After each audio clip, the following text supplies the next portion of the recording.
Le confinement oblige, on va faire une nouvelle vidéo, mais cette fois-ci ce sera un top 5, et ce sera le top 5 sur mes films de super-héros préférés. Je vous prie de m'excuser encore une fois pour la coiffure, je sais que je sais pas, je vois pas, mais c'est pas ouf, je suis sûr et certain que c'est pas ouf. Pour ma tête en fait, je m'excuse pour cette tête dégueulasse. On se retrouve aujourd'hui donc pour un nouveau top, le top 5 de mes films de super-héros préférés. Déjà j'aimerais vous remercier pour l'accueil que vous avez eu par rapport à ma dernière vidéo, la critique de la troisième mission de James Bond, à savoir Goldfinger. J'ai vu qu'il y avait eu pas mal de retours positifs, quelques retours négatifs, mais on en parlera aussi en fin de vidéo. Mais vous inquiétez pas, globalement c'est plutôt très très bon et j'en suis vraiment très heureux. On en reparle à la fin de cette vidéo. Pour l'instant, place au top 5 de mes films de super-héros préférés. Avant toute chose, il faut savoir que les films de super-héros, c'est vraiment un pilier de ma cinéphilie. J'aime beaucoup les films de super-héros, que ce soit les films du MCU, des films DC Comics également, mais aussi des films hors de tous ces univers-là. J'aime beaucoup les films de super-héros, ça me plaît énormément et ça a forgé ma cinéphilie. Alors je sais pas vraiment si c'est vraiment un point positif de dire ça, mais selon moi, il y a eu énormément de pépites de films de super-héros et ça vaut le coup d'en regarder pas mal et ça vaut le coup de savoir lesquels. Et quelles ont été les œuvres qui ont été vraiment très importantes pour moi. Donc avant toute chose, j'aimerais préciser que c'est un top qui est subjectif, c'est mon top à moi, c'est pas le vôtre. Il y a des films qui n'ont pas été appréciés par le public, donc j'aimerais bien que vous soyez un petit peu indulgents parce que c'est des films que j'aime énormément. Il y a un film ou deux où vraiment il y a une subjectivité assez folle, pour moi du coup. Mais sinon globalement, c'est des films qui ont divisé. Et on va voir ça tout de suite, c'est parti. Place à la 5e position.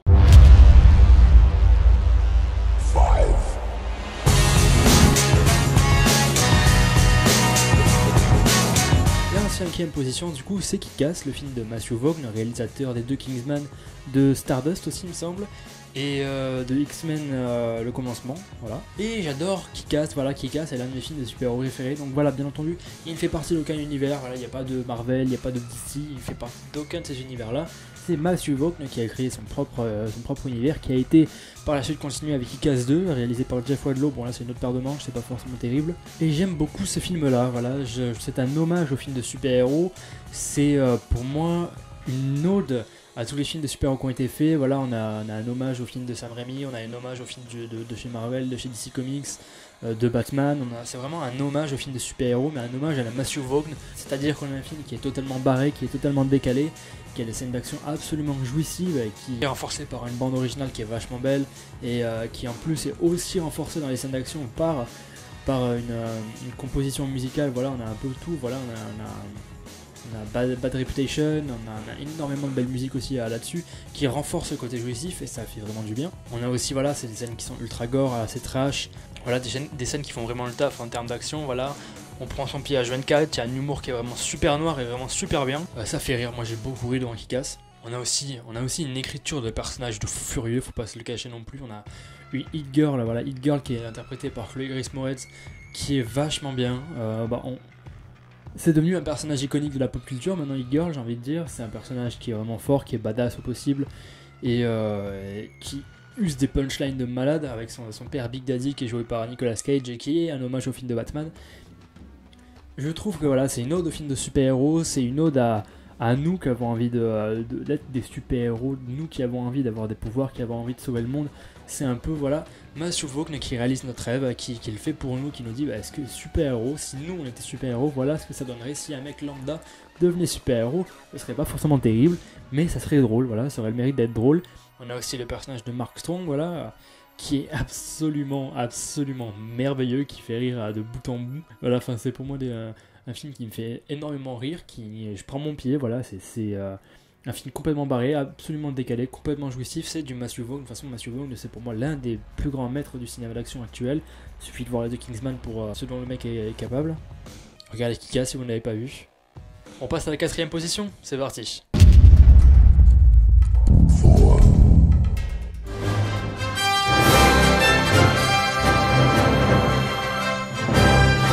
En quatrième position du coup c'est Superman Returns, le film de Bryan Singer.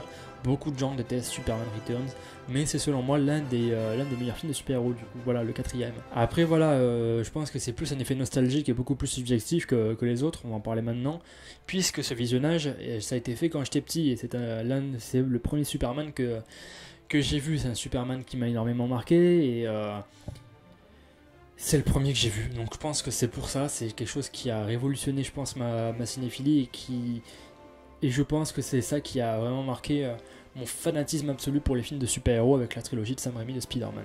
Cependant, c'est un film très critiqué, voilà, mais est-ce que c'est vraiment juste, est-ce que c'est vraiment justifié ce bashing envers ce film? Est-ce que c'est justifié? Ma foi, je ne sais pas quand même, parce que je me dis qu'on a vraiment pire ces dernières années en termes de films de super-héros qui ne sont pas critiqués, voilà, j'ai envie de dire, par exemple, voilà, on a Ant-Man et la Guêpe qui est vachement pas terrible et qui est adoubé par tout le monde. Et là, on a Superman Returns qui est plutôt un très bon divertissement, voilà, qui soulève pas mal de questions, qui est très métaphorique, qui est très beau, voilà, qui même visuellement, je trouve que visuellement, il n'y a pas grand chose à dire, je trouve qu'il est plutôt beau visuellement, il me semble. Et puis voilà, pour ceux qui ne savent pas, j'adore le personnage de Superman, c'est l'un de mes super-héros préférés après Spider-Man, donc le deuxième.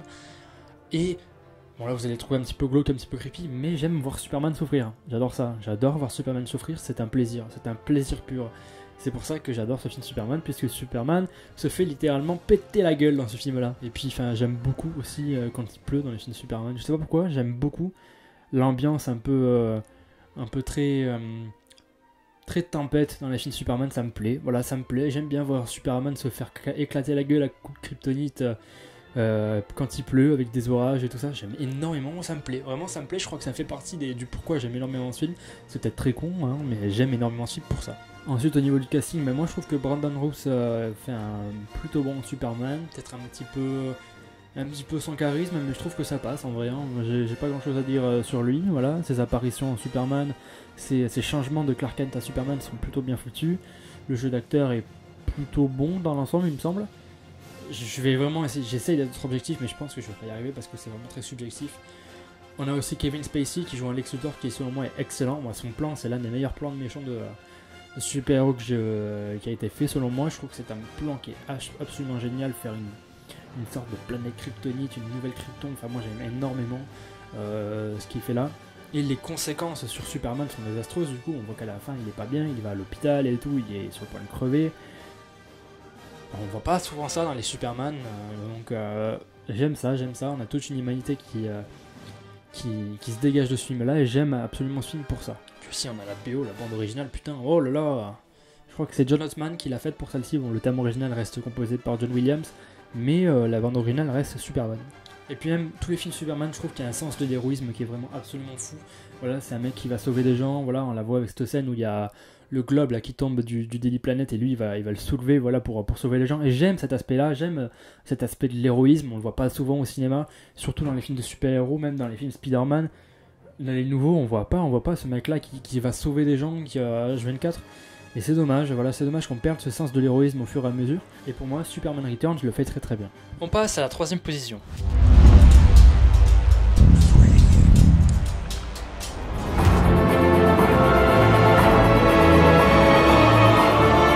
En troisième position, Spider-Man 3 de Sam Raimi. Voilà, beaucoup de gens ne l'aiment pas. Voilà, je sais que je comprends pas. D'ailleurs, je comprends pas comment on peut dire autant de mal de ce film. Comment on peut dire que ce film est mauvais, comment on peut dire que ce film est la pire merde de tous les temps, je ne comprends pas. Je ne comprends pas pourquoi on peut dire quoi. Comment on peut dire quelque chose de ça, de ce film-là. C'est vraiment bizarre, c'est vraiment dommage. Big up, voilà, big up à tous ceux qui disent que Peter Emo c'est ridicule. Peter Emo c'est la pire chose qui puisse exister. Peter qui danse, voilà, qui fait son mec un peu bad guy et tout, c'est la pire chose qui puisse exister. Mais ce sont les mêmes gens qui rigolent à Thor qui joue à Fortnite et à Thor qui est devenu obèse.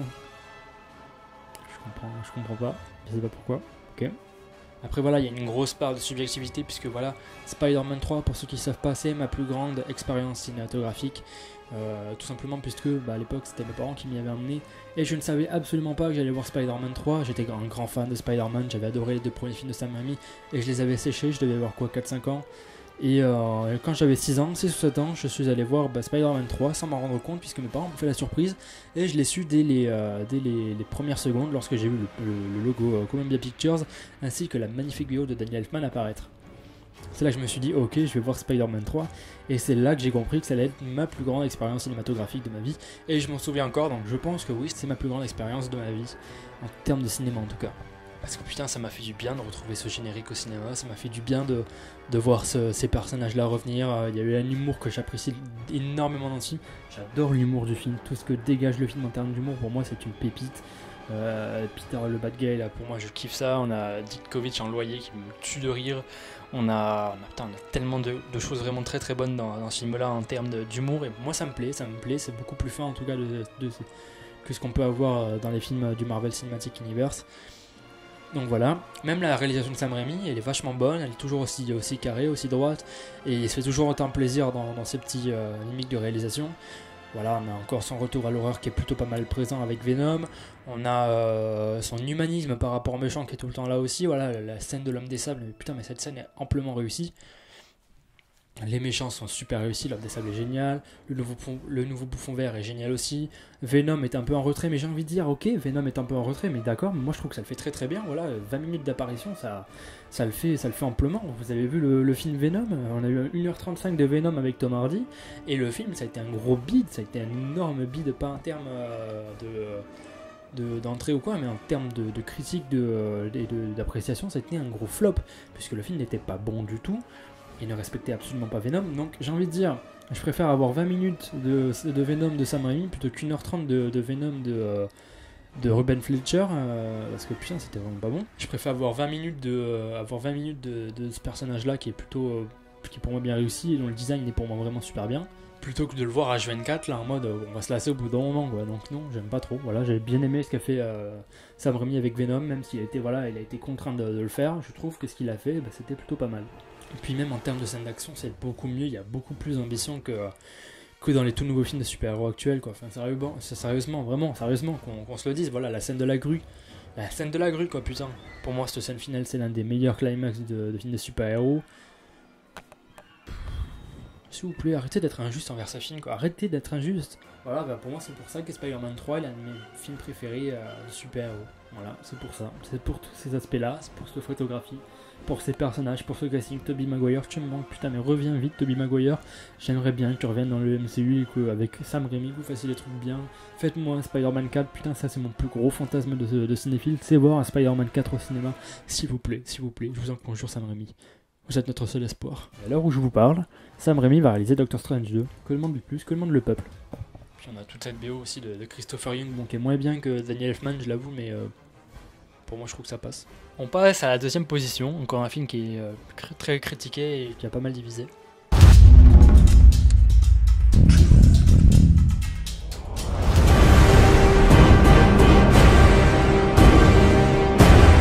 En deuxième position, Batman vs Superman de Zack Snyder. J'aime énormément ce film, c'est l'un de mes plus grands coups de cœur de ma cinéphilie. Il fait partie de mes 10 films préférés. J'aime ce film. Regardez la version longue, la version Ultimate Cut, c'est une sorte de director's cut. Voilà, la narration est modifiée, le montage est modifié, il y a des scènes en plus. Voilà, 3 heures de film, donc vraiment ça corrige tous les défauts du film qu'on a eu en 2016 en salle. Donc regardez-le, c'est plus travaillé, c'est plus joli, c'est plus développé dans le scénario, il y a une narration qui est beaucoup plus développée, qui est plus structurée, et même le montage est beaucoup plus carré, donc c'est plutôt bien foutu.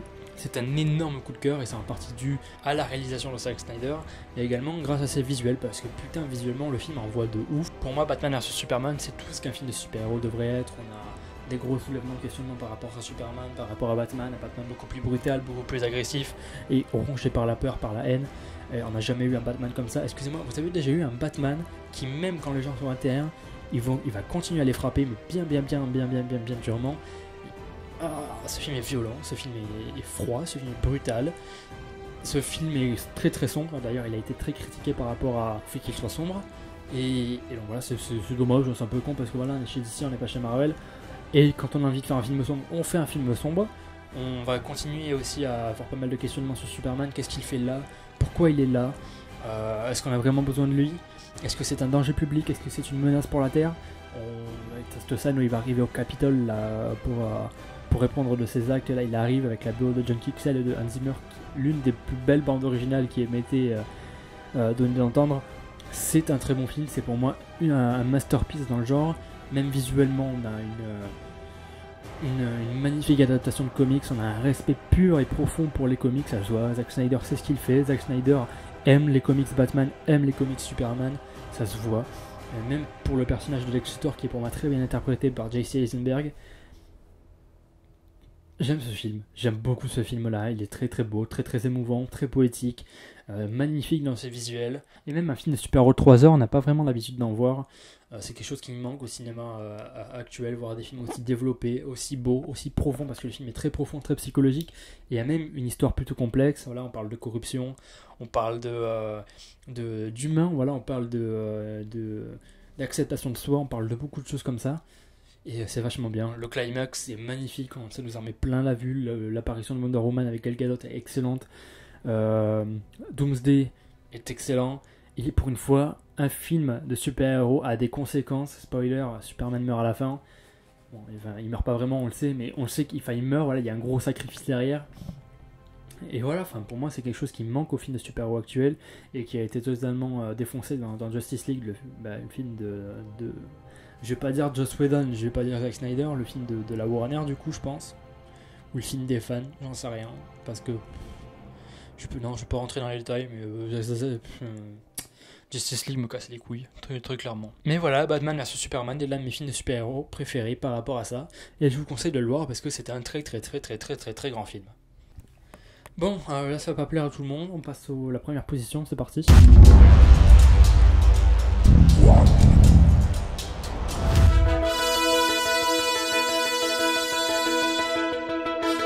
Et en première position, The Amazing Spider-Man 2, le destin d'un héros de Mark Webb. Je ne vais pas mettre tout le monde d'accord sur ce point-là, pas du tout, je vais pas me faire des poteaux.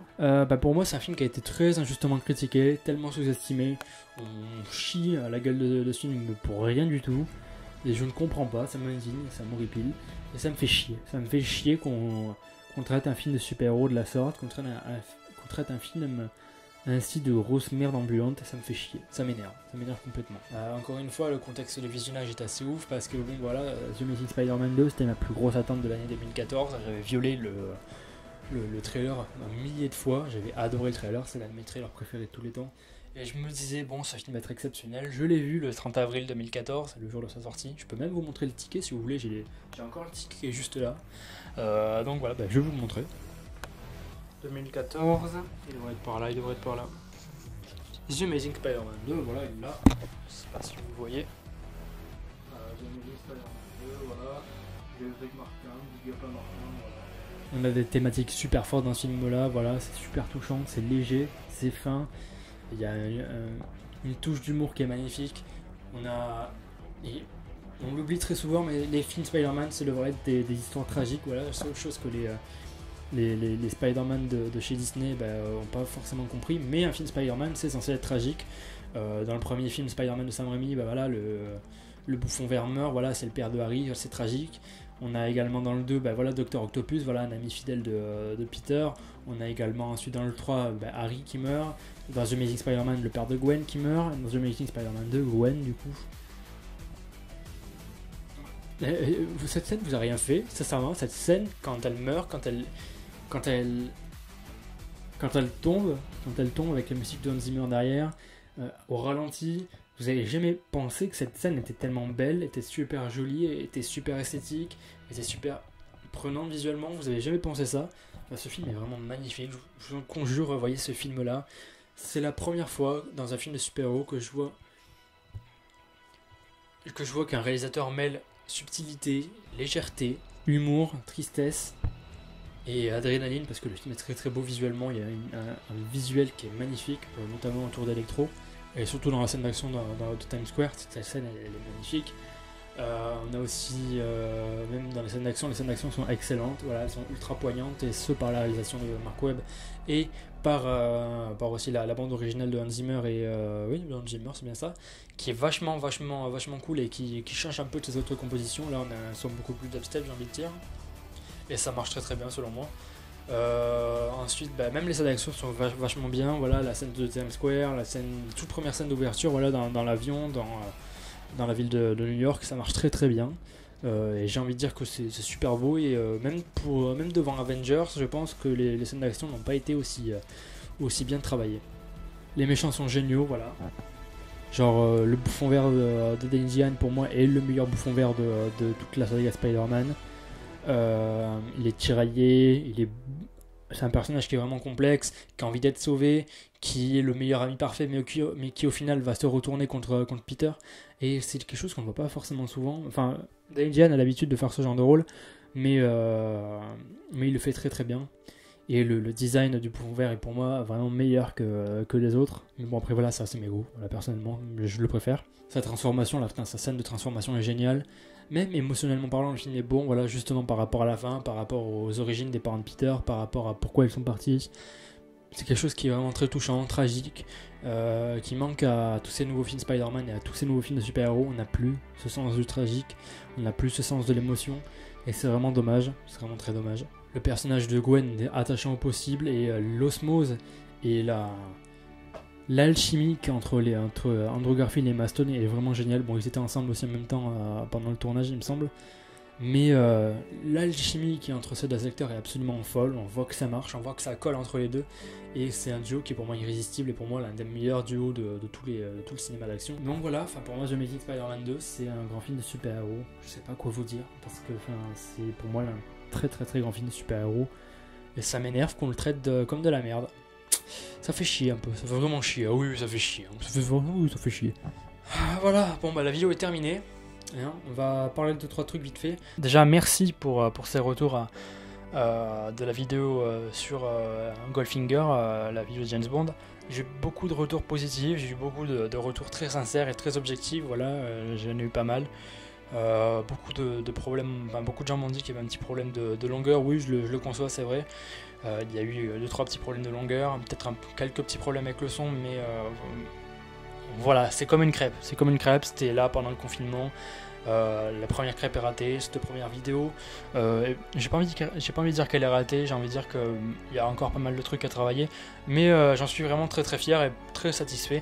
Et merci pour vos retours là, ça me fait vraiment super plaisir. On se retrouvera d'ailleurs le 28 avril pour la critique de Opération Tonnerre. Voilà, ça marche toujours, c'est tout le temps comme ça. D'ailleurs à ce propos, pour Goldfinger, j'avais reçu les rushs de Julien le jour même où je devais mettre la vidéo en ligne. Donc j'ai eu 15 heures de montage non-stop pour vous la mettre dans les temps, et ça m'a demandé un temps fou de travail, et j'ai pas arrêté de bosser là-dessus. Donc voilà, c'est pour moi un challenge. J'aime ça sur YouTube, j'aime le challenge, j'aime rester éveillé la nuit, j'aime travailler sur ce genre de choses pendant très longtemps, et effectuer des challenges comme ça me plaît énormément. Donc voilà, le confinement devrait être levé le 11 mai, j'ai hâte, sincèrement j'ai hâte, je sais bien qu'il va y avoir des restrictions et que les cinémas vont pas ouvrir au moins jusqu'à juillet au moins, je sais pas du tout, au moins pas avant juillet, je suis sûr certain. Mais voilà, j'ai vraiment hâte de retrouver mes potes et j'ai vraiment hâte de continuer les vidéos parce que voilà, là il y a des vidéos critiques mais il y aura pas que ça évidemment, voilà, il y a le nouvel épisode de l'Expédition qui devra pas tarder à sortir puisqu'on on va pas tarder à partir en expédition avec Alexis et Mel, on a trouvé un super bon lieu et on va partir à faire une expédition assez spéciale, vous allez voir, voilà, ça va être plutôt spécial cet épisode là. Donc voilà, le dernier épisode, parce que ça va être le dernier épisode de la saison Expédition, ça va être le dernier épisode de la saison, il devrait sortir dans pas longtemps. Donc voilà, au moins en juin, je pense qu'on devrait l'avoir sorti. Ensuite, bien entendu, comme je l'ai dit, il y aura des vidéos marathon. Voilà, il va y avoir le marathon Spider-Man bientôt qui va se dérouler le 16 mai. Donc je pense que je vais sortir la vidéo d'ici le 19 ou le 20 mai. Il y aura aussi le marathon de labyrinthe et tout ça. Mais voilà, après le confinement, bien entendu, les vidéos vont reprendre, les expéditions, les marathons. Il va même avoir peut-être les prologues de Morgan qui vont pas tarder à arriver. Et il y a aussi un scénario qui a été écrit et donc on va pas tarder à le tourner, voilà. Et il va y aussi y avoir le petit partenariat avec le Club Ciné de Canet, mais on reviendra ça dans pas longtemps, puisque voilà, j'ai fait un partenariat ciné avec un cinéma. On en reparlera bientôt, j'espère que ça vous plaira, parce qu'il y a pas mal de projets qui sont en train de se concrétiser, et ça fait plaisir. En attendant, portez-vous bien, et j'ai envie de vous le dire, à la prochaine, prenez soin de vous, regardez des vidéos, regardez des films, à la prochaine.